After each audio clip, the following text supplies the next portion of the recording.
Assalamualaikum warahmatullahi wabarakatuh. Halo semuanya, bagaimana kabarnya hari ini? Semoga kalian semuanya sehat ya, dan tetap semangat mengikuti pembelajaran bahasa Indonesia pada hari ini. Pada pembelajaran kali ini, kita akan belajar tentang menelaah struktur cerita pendek.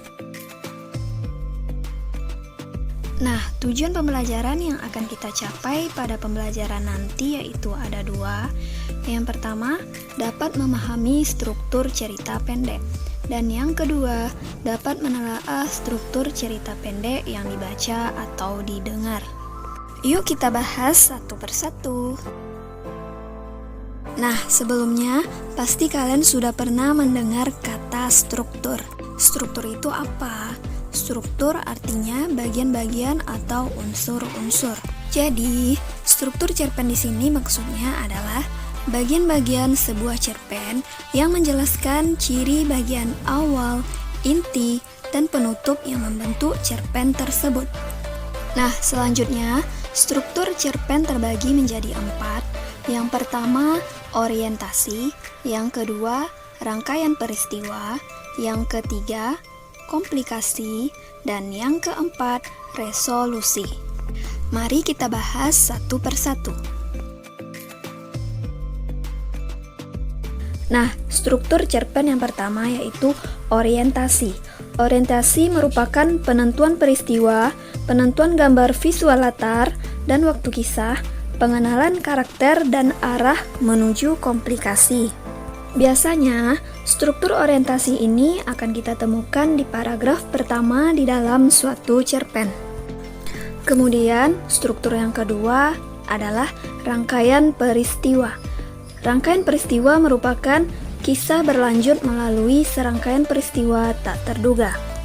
Jadi, kisah-kisah apa saja atau kejadian-kejadian apa saja yang terdapat di dalam cerpen tersebut. Nah, itu namanya rangkaian peristiwa.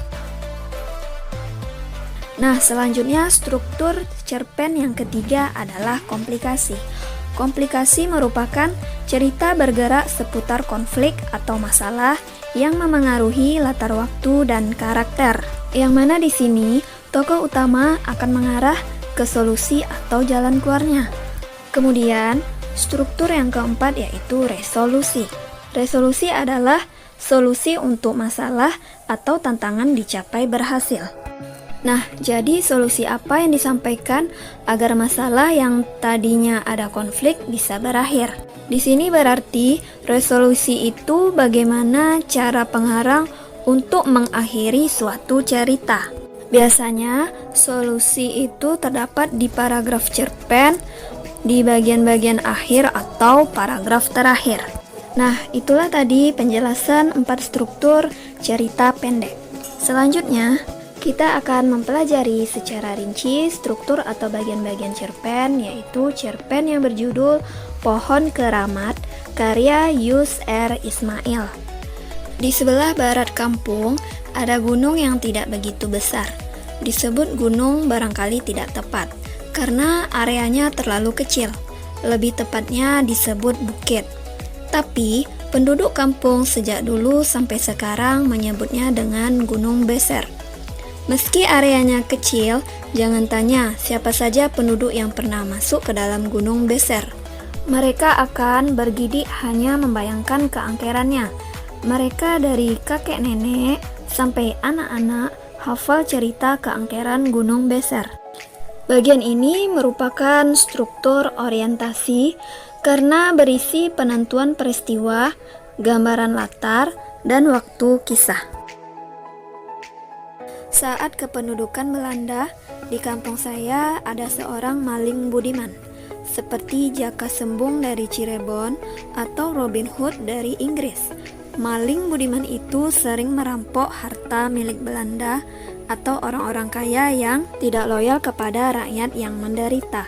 Harta hasil jarahan itu secara diam-diam dibagikan kepada rakyat. Sekali waktu, maling budiman yang selalu menutup wajahnya saat merampok dan menyantuni rakyat itu ketahuan oleh Belanda.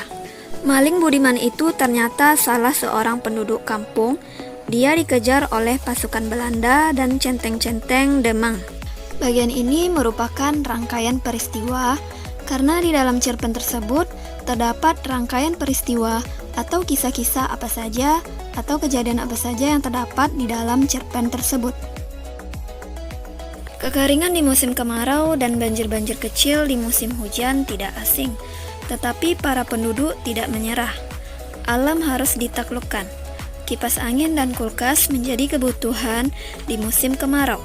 Bendungan-bendungan kecil dibangun untuk menanggulangi musim hujan. Tiba-tiba saya merasa bahwa persahabatan dengan alam menghilang dari kamus kampung saya. Perlawanan terhadap alam itu berakhir ketika tahun yang oleh peneliti disebut El Nino itu tiba. Kekeringan membakar kampung saya. Banyak bangunan dan lahan yang hangus, dan saat musim hujan tiba, banjir besar melanda. Rumah-rumah hanya kelihatan atapnya. Saya sedang duduk di atas rumah ketika bantuan puluhan perahu itu tiba. Nah, pada bagian ini merupakan komplikasi karena munculnya masalah atau cerita bergerak seputar konflik atau masalah.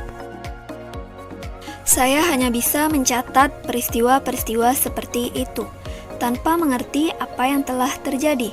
Seperti remaja lain di kampung, saya kebingungan dengan banyak hal. Satu hal yang pasti, kita harus lebih dekat bersahabat dengan alam, agar lebih bersahabat dengan kita. Pohon memang keramat, harus dihargai, dihormati, dijaga, dan dipelihara. Tanpa pohon, bencana akan lebih sering terjadi menimpa kita. Mbah Jaya Sakti mestinya berubah menjadi kesadaran ilmu kita. Kakek benar, banyak orang merasa pintar padahal tidak. Bagian ini merupakan resolusi karena adanya penyelesaian masalah atau solusi untuk masalahnya.